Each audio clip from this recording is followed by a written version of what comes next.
Welcome to Telangana వెలుగు. ప్రస్తుతం మనతో పాటు బీఆర్ఎస్ పార్టీ సీనియర్ నాయకులు రాకేష్ రెడ్డి గారు ఉన్నారు. రాకేష్ రెడ్డి గారు, ఈ 10 మంది ఎమ్మెల్యేల పైన చూసుకున్నట్టయితే స్పీకర్ గారు గతంలో ఒక ఇంటర్వ్యూలో చెప్పారు, అసలు ఈ పార్టీ మార్పులు దానిపైన నేను వ్యతిరేకం అని చెప్పేసి చాలా క్లారిటీగా చెప్పారు. ఈ రోజు చూసుకున్నట్టయితే వాళ్ళు బీఆర్ఎస్ లోనే ఉన్నారని చెప్పేసి అన్నారు. మీరు బీఆర్ఎస్ సీనియర్ నాయకులు ఎన్నో ప్రెస్ మీట్లు పెడుతుంటారు, ఎప్పుడైనా కనిపించిండ్రా వాళ్ళు కండవ వేసుకున్నప్పటి నుంచి? గడ్డం ప్రసాద్ గారు గడ్డి తింటాడా లేకపోతే అన్నం తింటాడో అర్థం కావడం.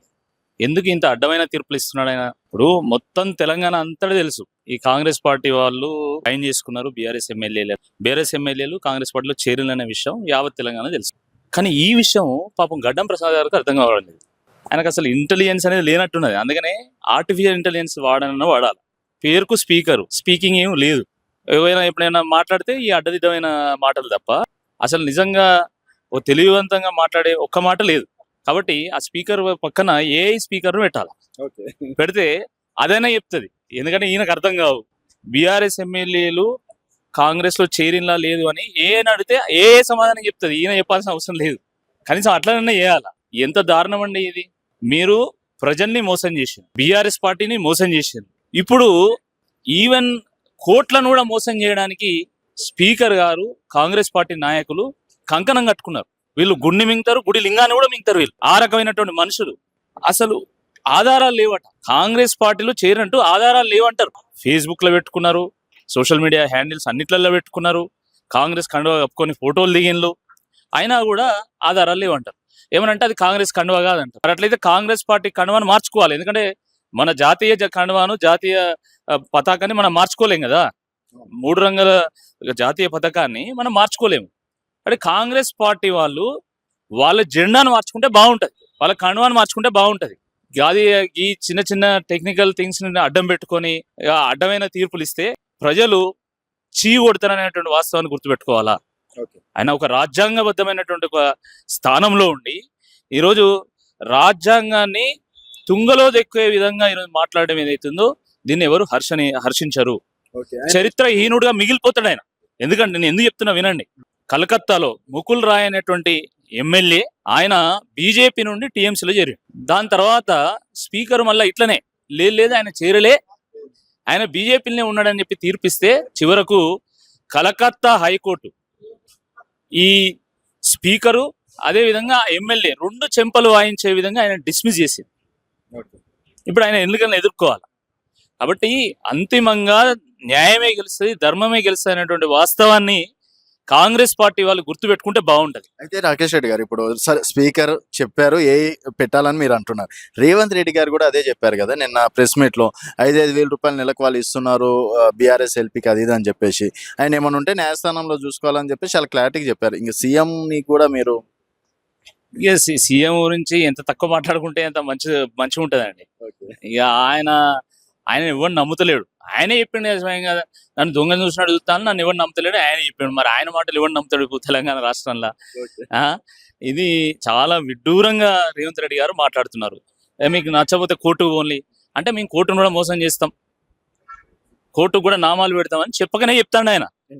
ఇండైరెక్ట్ చెప్తుండు కదా. గట్లాంటి వ్యక్తిని ముఖ్యమంత్రిగా మనం ఎందుకు గౌరవిస్తాం? ఆయన మాట ఎందుకు వింటాం? తెలంగాణ ప్రజలు ఎవరు నమ్మడానికి సిద్ధంగా లేడు, ఎవడు వినడానికి సిద్ధంగా లేడు. స్థానిక సంస్థల ఎన్నికలు, గ్రామ పంచాయతీ ఎన్నికలు పెడితే పాపం బీసీ రిజర్వేషన్లని తర్వాత కోట్ల రూపాయలు పంపిణీ చేసి మంత్రులందరిని పంపించి ఎమ్మెల్యేలు గ్రామం పట్టుకొని తిరుగుతా కూడా 50% గ్రామ పంచాయతీలు కూడా గెలవలే. రేవంత్ రెడ్డి గారు స్వయంగా సభలు పెట్టిండు. పంచాయతీ ఎన్నికలకు బహిరంగ సభలు పెట్టినటువంటి ఏకైక ముఖ్యమంత్రి రేవంత్ రెడ్డి గారు రికార్డు కొట్టిండు. ఆయన ఎంత తిరిగినా కూడా పాపం లాభం లేకుండా పోయింది. 50% స్థానాలు కూడా రాలేదు. ఆ నిరాశలో ఏది పడితే అది మాట్లాడతాడు. అంతిమ విజయం బీఆర్ఎస్దే కదా. బీఆర్ఎస్ ఏ మాత్రము ఎఫర్ట్ పెట్టలేదు, ప్రిపరేటరీ మీటింగ్ పెట్టలే, కనీసం కాన్ఫరెన్స్ కాల్ కూడా పెట్టలేదు. కానీ స్థానికంగా అక్కడ ఉన్నటువంటి బీఆర్ఎస్ క్యాడర్ కొట్లాడింది, ప్రజలు కొట్లాడిందండి. క్యాడర్ కంటే ఎక్కువ ప్రజలే కొట్లాడింది. మాకు అనుకున్నటువంటి స్కీమ్స్ అందలేదు, విపరీతమైనటువంటి కరప్షన్ ఉన్నది, మమ్మల్ని మోసం చేసిన అనేటువంటి ఒక కసితోని ఈరోజు రైతులు, మహిళలు, ఉన్నటువంటి కార్మికులు కొట్లాడి ఈరోజు కాంగ్రెస్ పార్టీకి బుద్ధి చెప్పేటువంటి ప్రయత్నం చేసింది. గతంలో బీఆర్ఎస్ గవర్నమెంట్ ఉన్నప్పుడు 10% కూడా ప్రతిపక్షాలు గెలవలే. ఈరోజు ప్రతిపక్షాలు 2 ప్రతిపక్షాలు ఇతరులు కలిసి 50% పైగా గెలిచిండ్రు. ఇంకేమున్నట్టు ఏమున్నది? అండ్ వరంగల్లో కూడా బానే అంటే బీఆర్ఎస్ పార్టీ కీలక స్థానాల్లో గెలవడం అనేది జరిగింది. మంత్రుల స్థానంలో కావచ్చు, ఎమ్మెల్యేల స్థానంలో కావచ్చు. ఏ విధంగా చూస్తారు దాన్ని? 100% ప్రజలు ఈరోజు పెద్ద ఎత్తున ముఖ్యంగా వరంగల్లో కాంగ్రెస్ పార్టీని ఈరోజు రిజెక్ట్ చేసిండ్రు, తిరస్కరించిండ్రు. సీతక్క నియోజకవర్గంలో కూడా అనేకమైనటువంటి కీలక గ్రామాల్లో మేము గెలిచినాం. నెరవెల దయాకర్ రావు గారు వారు వారు ఓడిపోయినటువంటి విషయం మనకు తెలుసు గత ఎన్నికల్లో. వారి నియోజకవర్గంలో ఈరోజు మెజారిటీ వచ్చింది. మనకు ఓట్ల పరంగా చూస్తే కాంగ్రెస్ పార్టీ మీద ఒక 6-7 వేల మెజారిటీ ఉంది. జనగాంలో అయితే కంప్లీట్ స్వీప్ మేము. కాంగ్రెస్ పార్టీకి 30-35% కూడా రాలే, మాకు 60-65% వచ్చినాయి. బీజేపీకి ఒక 4-5 స్థానాలు వచ్చినట్టున్నాయి. కాబట్టి రాబోయేటువంటి రోజుల్లో జరిగేటువంటి శాసనసభ ఎన్నికల్లో 12కు 12 బీఆర్ఎస్ గెలవబోతుంది వరంగల్. దీంట్లో ఎటువంటి అనుమానం లేదు, రాసి పెట్టుకోండి. అయితే వీళ్ళు మాటకు ముందు కేసీఆర్ ఇంతకు ముందు టీడీపీ కాంగ్రెస్ వాళ్ళని చేర్చుకోలేదా, అప్పుడు ఏమయ్యింది, అప్పుడు ఏం తిన్నారు అన్నట్టు, అంటే మీ భాషలో చెప్పాలంటే ఇదే మాటలు మాట్లాడుతున్నారు. నేనేమంటున్నా అంటే అప్పుడు కాంగ్రెస్ ఎల్పీ మొత్తం విలీనమైంది బీఆర్ఎస్.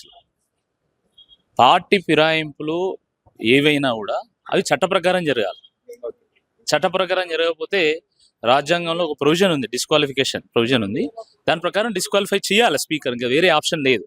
అప్పుడు ఏంటి, అప్పుడు ఎమ్మెల్యేలు ఫిరాయింపై వాళ్ళు విలీనం కాలే కాబట్టి అప్పుడు ఆ సమస్య విలీనమైంది కాబట్టి అప్పుడు విలీనమైంది కాబట్టి ఆ సమస్య తెలియదు. ఇప్పుడు విలీనమే లేదు. ఒక రోజు మేము ఆడే ఉన్నామంటావు, ఇంకో రోజు ఇంకా ఈడ ఉన్నామంటారు. కడియం శ్రీహరి గారు అయితే ఘోరం, నేను ఎక్కడ ఉన్నానో అక్కడనే ఉన్నా అంటాడు. నువ్వు ఏ పార్టీలో ఏరు కాబట్టి చెప్పాడు, నేను ఏ పార్టీలో ఉన్నానో ఆ పార్టీలో ఉన్నా అని మాట్లాడేటువంటి శాసనసభ్యులు ఈరోజు మన ముందు ఉండడం మన దృష్టం. వస్తాయంటారా